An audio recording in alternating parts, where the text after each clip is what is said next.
লেখক শঙ্খ ঘোষের লেখা না পাহারার পরীক্ষা এই গল্পের মধ্যে দেখা যায় যে একটা ছোট স্কুলের হেডমাস্টার মশাই একটি পরিকল্পনা করেছেন এবং সেই পরিকল্পনাতে তিনি সফলও হয়েছেন।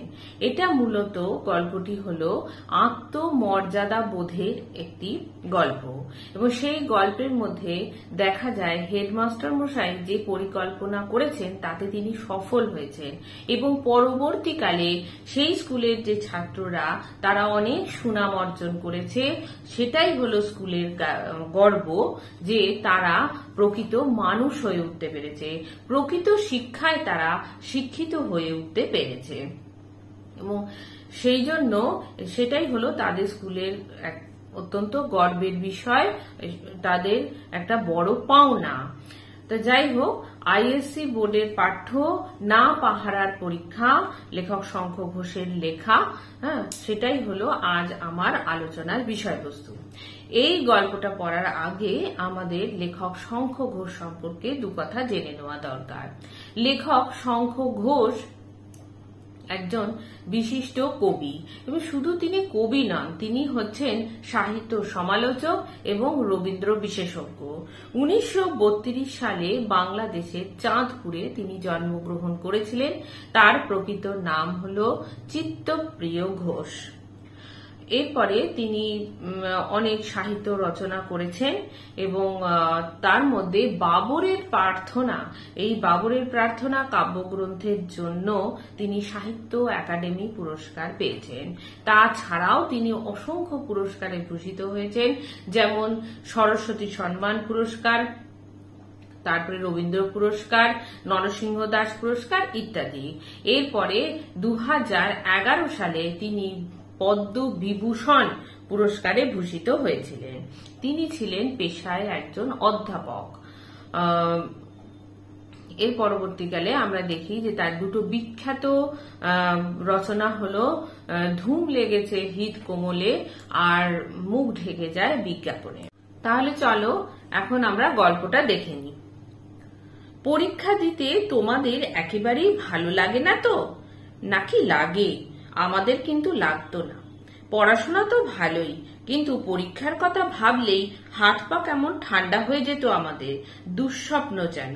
তাহলে লেখক এখানে বা গল্পকথক শঙ্খ ঘোষ বলেছেন যে পড়াশোনা আমাদের কাছে ভালো লাগে, কিন্তু পরীক্ষা আমাদের ভালো লাগতো না। কেন না, এটা একটা তার কাছে ছিল দুঃস্বপ্নের মতো, একটা ভয়ঙ্কর বিষয়, একটা অত্যন্ত দুশ্চিন্তার বিষয়, আতঙ্ক, ভয় ইত্যাদির বিষয় বলে তার কাছে মনে হতো পরীক্ষাটা। অথচ সেই আমাদের ছোট্ট স্কুলে দু একবার এমনই হলো যে পরীক্ষাটাও হয়ে উঠল বেশ একটা মজার ব্যাপার। তাহলে লেখক এক ছোট বাংলা মিডিয়াম স্কুলে পড়তেন এবং এখানে তার জীবনের কথাই যেন তিনি এখানে তুলে ধরেছেন এবং তিনি বলছেন যে সেখানে একবার এমন হয়েছিল সেই স্কুলে যে পরীক্ষাটা অত্যন্ত মজার বিষয় হয়ে উঠেছিল। কিভাবে জানো? হেডমাস্টার মশাই একবার ক্লাসে এসে বললেন, একটা জিনিস কখনো কি ভেবে দেখেছো তোমরা? এই যে পরীক্ষার সময় হল ঘরে মাস্টার মশাইরা ঘুরে বেড়ান গার্ড হয়ে, তোমাদের পক্ষে এটা খুব লজ্জার কথা নয়? তা হেডমাস্টার মশাই বললেন যে তোমরা যখন পরীক্ষা দাও তখন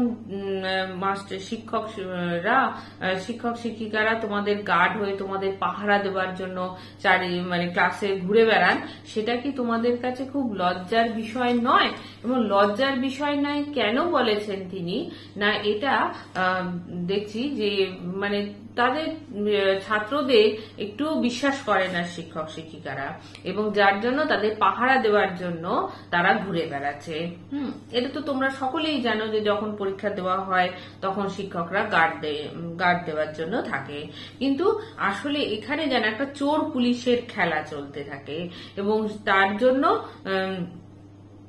বলছেন যে এটা তোমাদের কাছে খুব লজ্জাজনক বিষয়, কারণ শিক্ষকরা তোমাদের একটু ভরসা করছে না, একটু তোমাদের উপর বিশ্বাস নেই, যার জন্য তোমাদের পাহারা দিচ্ছে।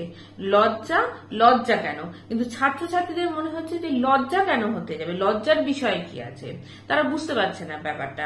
হেডমাস্টার মশাই কিন্তু ভয়টাকেই ভুল করে লজ্জা বলেছেন।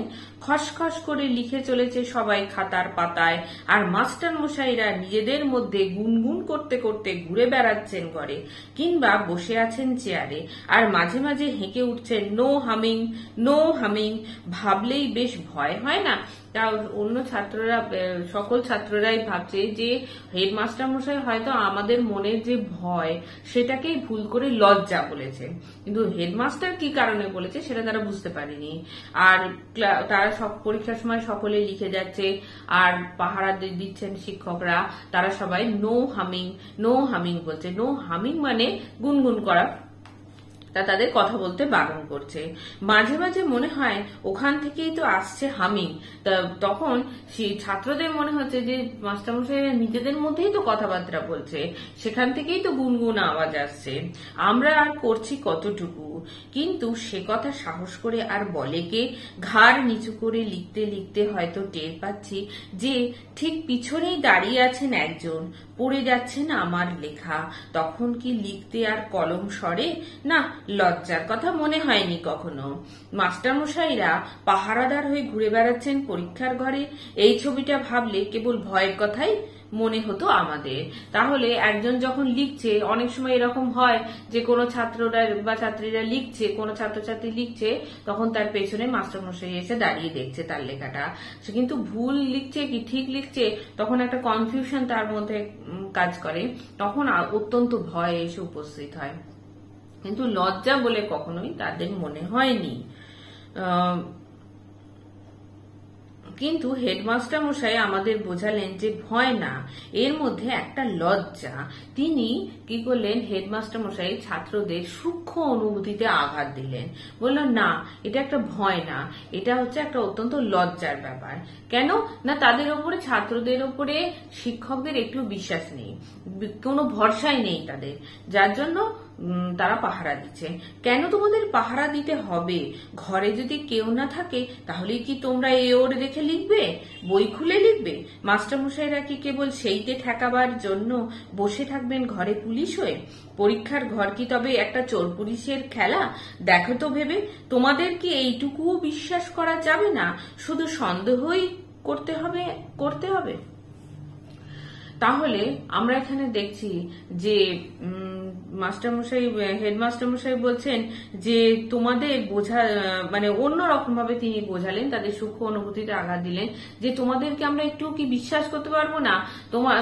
আমরা যদি ঘরে না থাকি তাহলে তোমরা এ ওর দেখে লেখা শুরু করবে, এ ওকে জিজ্ঞাসা করে, নকল করে এইভাবে লিখতে থাকবে। তাহলে এখানে সেই চোর পুলিশের খেলার কথাই বলা হয়েছে, যে এটা কি সেই চোর পুলিশের খেলাই হচ্ছে? সেটাই ভেবে দেখতে তিনি বলছেন, তোমরা কি আমরা না থাকলেই বই খুলে লিখবে, অন্যকে জিজ্ঞাসা করে লিখবে? হ্যাঁ, তাই বলছে তোমাদের শুধু সন্দেহই করতে হবে, তোমাদের কি কিছু বিশ্বাস করা যাবে না? এরকম করে ভাবিনি বটে আগে, কিন্তু এও তো সত্যি যে আমাদের মধ্যে কেউ কেউ নানা রকম ফন্দি করে পরীক্ষা দিতে চাইতো। টুকরো টুকরো কাগজ বার করতো পকেটে বা জামার হাতা থেকে, ঝুঁকে পড়তো এ ওর খাতায়। সেই সব ঠেকাবার জন্যই তো ঘুরে বেড়াতে হতো মাস্টারমশাইদের। হ্যাঁ, কিন্তু ছাত্রছাত্রীদের তিনি অন্য রকম ভাবে হেডমাস্টার মশাই বোঝানোর চেষ্টা করলেন, এবং তখন তারা ভাবলো যে হ্যাঁ, এইভাবে তো আমরা কখনো ভেবে দেখিনি, যে আমরা কি একটু বিশ্বাসের যোগ্যই নয়। কিন্তু সত্যি অনেক ছাত্ররাই আছে যারা কি করে, ঘরের মধ্যে মাস্টার মশাই না থাকলে বা তারা যদি খেয়াল না করে, তাহলে সেই সুযোগে তারা অন্যের খাতার উপর ঝুঁকে পড়ছে, বা জামার হাতার মধ্যে কাগজে লিখে এনেছে সেটা বার করে লিখছে, দেখে নকল করছে ইত্যাদি। সেইটা ঠেকাবার জন্যই তো মাস্টারমশাইরা ঘুরে বেড়ায়। হেডমাস্টারমশাই বললেন, তাই ঠিক করেছি যে তোমাদের পরীক্ষার ঘরে পাহারার জন্য পাঠাবো না আর কাউকে। খাতা আর প্রশ্নপত্র দিয়ে চলে যাবেন মাস্টারমশাই, ঘরের দরজা বন্ধ করে নিজেরাই লিখবে তোমরা। লেখা শেষ হলে জমা দিতে হবে, জমা দিয়ে যাবে খাতা। তাহলে হেডমাস্টারমশাই বললেন যে আমি ঠিক করেছি যে তোমাদের ওপর আমি বিশ্বাস রাখবো, যে আমরা যদি উপস্থিত নাও থাকি তাহলেও তোমরা কিন্তু নিজেদের দায়িত্বে নিজেরা লিখবে, কখনোই অন্যের নকল করার চেষ্টা করবে না। তাই খাতা আর প্রশ্নপত্র দিয়ে আমরা চলে যাব, কোনো মাস্টারমশাই ঘরে থাকবে না, তোমরা নিজেদের মতো লিখে খাতা জমা দেবে। বিহবল একটা ছেলে বলে উঠল হঠাৎ, কিন্তু কেউ যদি নকল করে সত্যি সত্যি? কিন্তু এরকম তখন একজন বিহবল হয়ে অবাক হয়ে গিয়ে একজন ছাত্র জিজ্ঞাসা করলো যে সত্যি যদি কেউ নকল করে, কেন করবে? আর যদি বা করে তাকে কি ভয় দেখিয়ে ঠেকাতে হবে? যদি ধরো তোমাদের ভার তোমাদেরই ওপর ছেড়ে দিতে চাই, নেবে না সেই ভার? কাজটা যে ভালো নয় এটা যদি তোমরা বুঝতে পারো, সে কাজ নিশ্চয় নিজে থেকেই বন্ধ করবে তোমরা। আর ভালো নয় বুঝেও যদি কাজটা করে কেউ, তাহলে সে তা করবে। পুলিশি করে ঠেকাতে চাই না তা কি? রাজি তো সবাই নিজের ভার নিজে নিতে?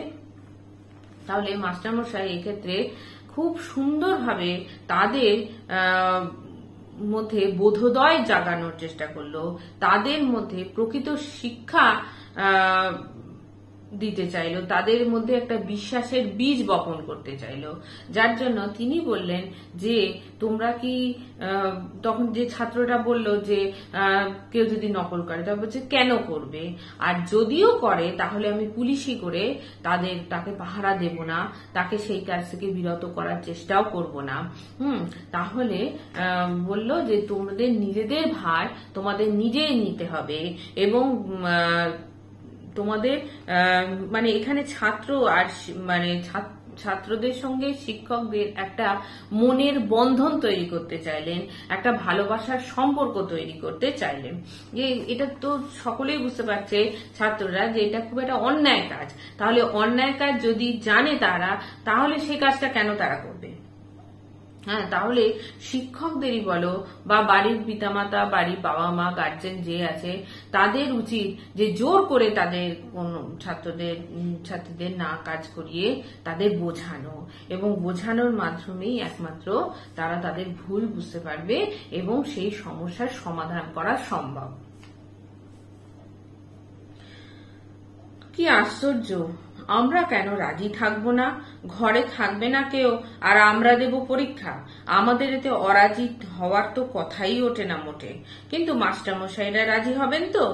তা বলছে আমাদের তো না রাজি হওয়ার কোনো ব্যাপারই নেই, কারণ ঘরে কেউ থাকবে না, আমরা নিজেরা পরীক্ষা দেব।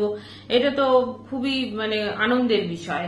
কিন্তু অন্য মাস্টারমশাইরা কি রাজি হবেন? ফুর্তির একটা ঢেউ উঠলো গোটা স্কুল জুড়ে। যে ভয়ে, পরীক্ষার ভয়ে তারা একদম খুব শঙ্কিত হয়ে থাকতো, খুব আতঙ্ক তাদের মধ্যে ছিল, দুশ্চিন্তা ছিল। এখন ফুর্তির ঢেউ উঠেছে, যেই তারা শুনেছে যে একা একাই পরীক্ষা দিতে হবে। ফুর্তি অত্যন্ত আনন্দিত হয়ে গেছে তারা। ইনভিজিলেটর থাকবে না কেউ, পরীক্ষা দেবো নিজেরা। ভারী একটা নতুন রকমের কাণ্ড হবে, নতুন রকমের একটা অভিজ্ঞতা হবে যে কোনো ইনভিজিলেটর থাকবে না, আমরা নিজেরাই পরীক্ষা দেব। আমরা তারপরে একদিন এসে গেল সেই পরীক্ষা। ভিন্ন রকম একটা উত্তেজনা হচ্ছে আমাদের বিশ্বাস করা হচ্ছে, আমাদের দায়িত্ব দেওয়া হচ্ছে, সেই বিশ্বাসের সেই দায়িত্বের একটা মর্যাদা দিতে হবে।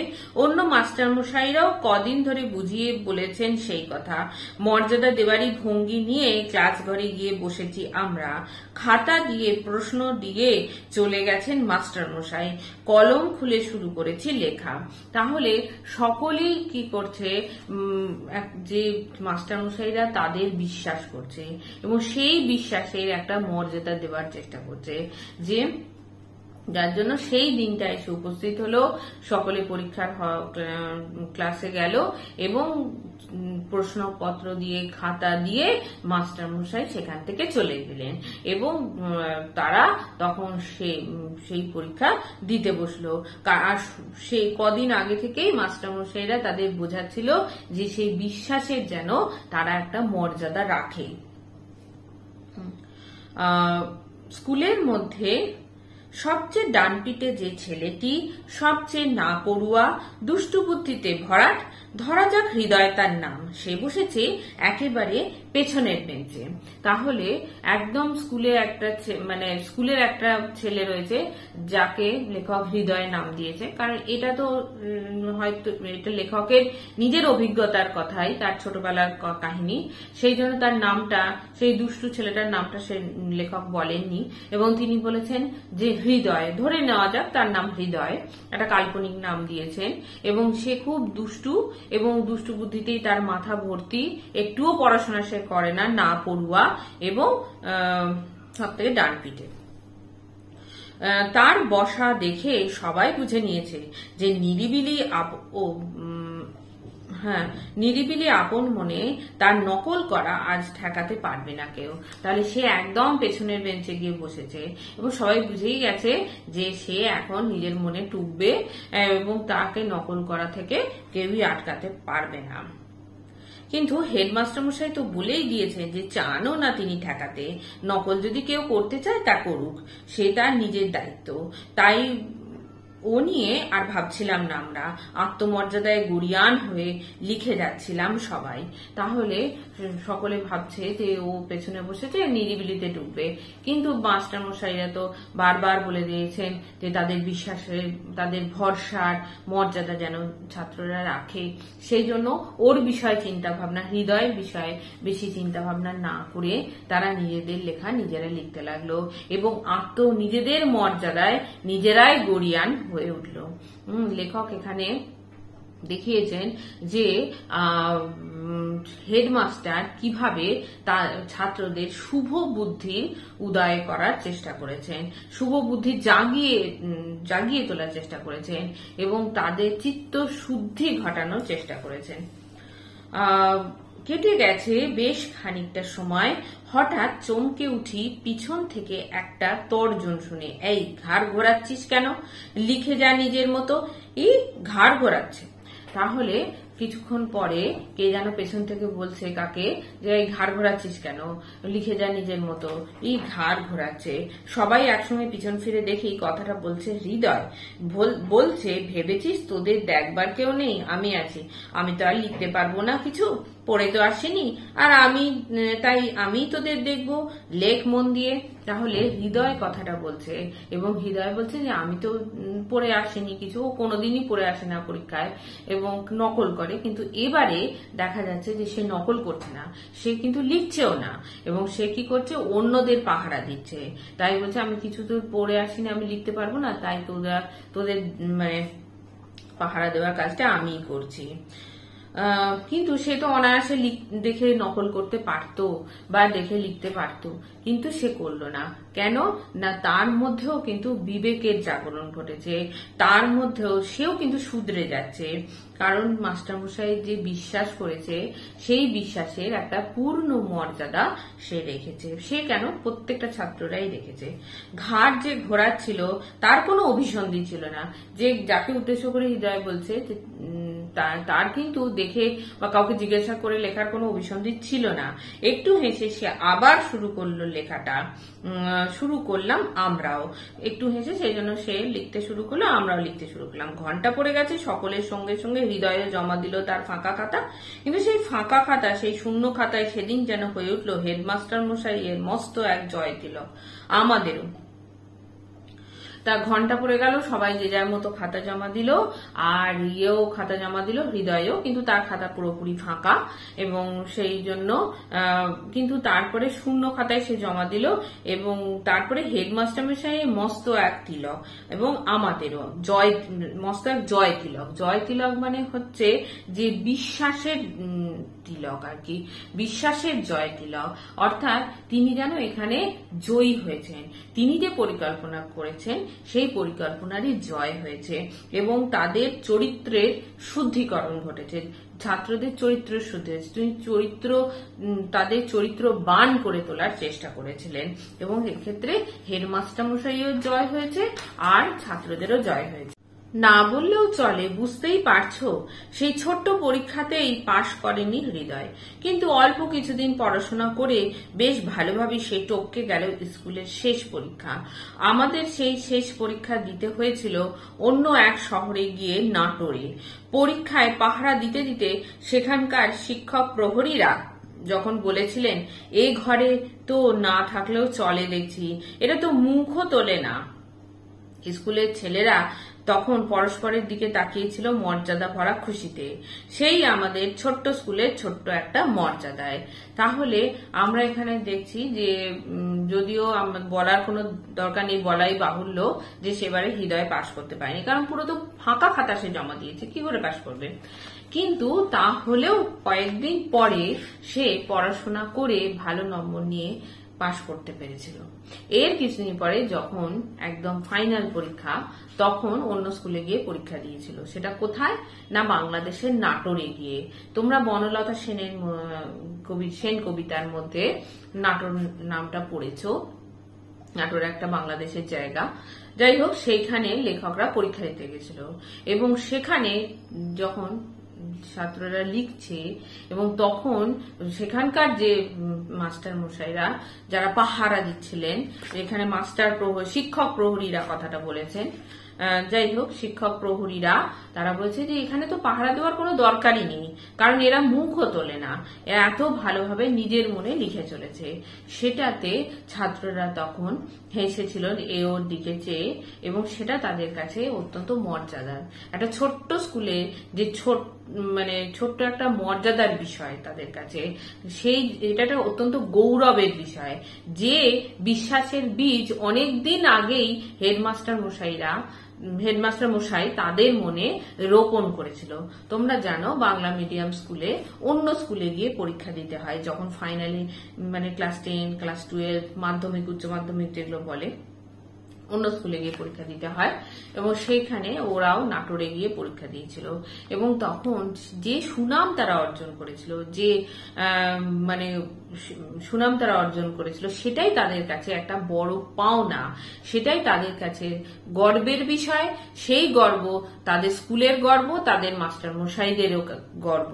হ্যাঁ, কারণ প্রকৃত শিক্ষায় তারা শিক্ষিত হয়ে উঠতে পেরেছিল এবং হেডমাস্টার মশাই তাদের চরিত্র গঠন করতে পেরেছিল। এ ওর দেখে টুকে লিখে পাশ করা, সেটা হচ্ছে অন্যকে ঠকানোর কাজ, যেটা মাস্টারমশাইদের তারা ঠকাচ্ছে, এবং সেটা তাদের ভবিষ্যতের ক্ষেত্রেও কিন্তু অত্যন্ত ক্ষতিকারক। কেননা তারা যখন জীবনের বৃহত্তর ক্ষেত্রে যাবে, তখন তারা অন্যদের ঠকানোর কাজটাই করবে, যেটা তাদের ভেতরে রয়েছে। সেই জন্য হেডমাস্টার মশাই একটা পরিকল্পনার মাধ্যমে তাদের চিত্তশুদ্ধি ঘটিয়েছেন, তাদের চরিত্রবান করে তুলেছেন এবং প্রকৃত শিক্ষায় তাদের শিক্ষিত করে তুলেছেন। আমরা কিন্তু স্কুলে শুধুমাত্র পড়াশোনা শিখতেই চাই না, শুধু শিক্ষা তো, কারণ ছাত্র জীবন হলো শিক্ষার জীবন। শিক্ষার পাশাপাশি আমরা স্কুলে আদর্শ, চরিত্র গঠন, তার সঙ্গে আত্মসচেতনতা বোধ, আত্মবিশ্বাস, মর্যাদা বোধ, এই সমস্তও আমরা অর্জন করি স্কুল থেকে। তাই স্কুলের মধ্যে থেকে আমরা সেগুলোই অর্জন করি। সেই জন্য স্কুলের হেডমাস্টার মশাইয়ের পরিকল্পনার এখানে জয় হয়েছে। বিশেষত সেই ছেলেটা যার নাম হলো হৃদয়, তার কি হয়েছে না, সেও কিন্তু শুধরে গেছে, সেও প্রকৃত মানুষ হয়ে উঠেছে। সুযোগ থাকলেও কিন্তু সুযোগের সে অপব্যবহার করেনি।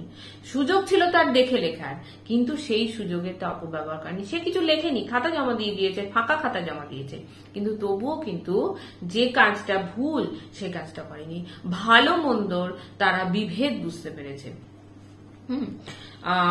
এরপরে আমরা দেখি যে আমরা যদি অন্যের দেখে নকল করে লিখি, সেই চোর পুলিশের খেলা, হ্যাঁ, সেই অন্যকে বই দেখে লেখা ইত্যাদি আমরা করে থাকি, সেগুলো কিন্তু আমাদের প্রকৃত নম্বর নয়। শুধুমাত্র ভালো ভালো নম্বর পেয়ে গেলাম, কিন্তু সেটাই প্রকৃত নম্বর। যতটুকু নিজে পরিশ্রম করে অর্জন করব, যতটুকু নিজে পড়ে অর্জন করব, সেটাই হলো আমাদের কাছে প্রকৃত নম্বর। হ্যাঁ, তা তাহলে এখানে স্কুল থেকে আমাদের অনেক কিছু শেখার রয়েছে এবং সেটাই হলো এই গল্পের মধ্যে লেখক বা গল্পকথক শঙ্খ ঘোষ আমাদের বোঝাতে চেয়েছেন। এই গল্পটা খুব সোজা এবং তোমাদের পড়ে খুব ভালোই লাগবে। তা আশা করি তোমরা সকলে বুঝতে পেরেছো। যদি কিছু বুঝতে না পারো তাহলে অবশ্যই আমাকে কমেন্ট বক্সে লিখবে। আইসিএসসি এবং আইএসসি বোর্ডের বাংলা বিষয়ে যে কোনো রকম সাহায্য পাওয়ার জন্য আমার চ্যানেলটিকে তোমরা ফলো করো, ভালো লাগলে লাইক দিও আর সাবস্ক্রাইব করার অনুরোধ রইল। আমি দেখছি যে অনেকেই আমার চ্যানেল দেখছো, কিন্তু তাদের পক্ষে এখনো আমার চ্যানেলটিকে সাবস্ক্রাইব করা হয়ে ওঠেনি। তাই প্লিজ আমার চ্যানেল সাবস্ক্রাইব করো, তাহলে কাজের আমার অনেক উৎসাহ বাড়বে। দেখা হবে পরবর্তী ভিডিওতে, যেখানে এই গল্পেরই কিছু প্রশ্ন উত্তর নিয়ে আমি হাজির হব। সকলে খুব ভালো থেকো।